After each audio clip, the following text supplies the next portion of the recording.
You want success, but when it's time to actually do the work, what do?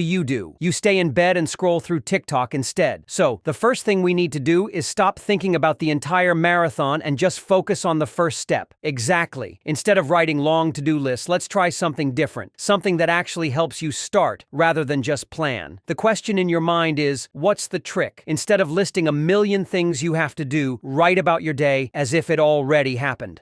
Pretend you have already done everything. Instead of saying, I need to study today, write, I sat down and studied for an hour. I even had time to take a break and felt great afterward. So instead of a stressful to-do list, you're creating a version of success. It feels like you've already done it. Your brain sees it as possible instead of overwhelming. When you describe your day in the past tense, it tricks your mind into thinking the hard part is already over, making it easier to follow through. That actually makes so much sense. When you write a normal to-do list, it just reminds you of everything you haven't done yet. But if you write it in the past tense, your brain already believes you've accomplished something. And the best part? No pressure, no overwhelm, just an easy mental shift that makes productivity feel effortless. Now let's try it. Normally, you would write, go to the gym, study for 2 hours, clean my apartment, and finish my work project. But that already looks exhausting. Instead, write, you went to the gym for 30 minutes and felt refreshed afterward. Then you studied for 2 hours, and it was easier than expected. You even had time to clean up and finish your work project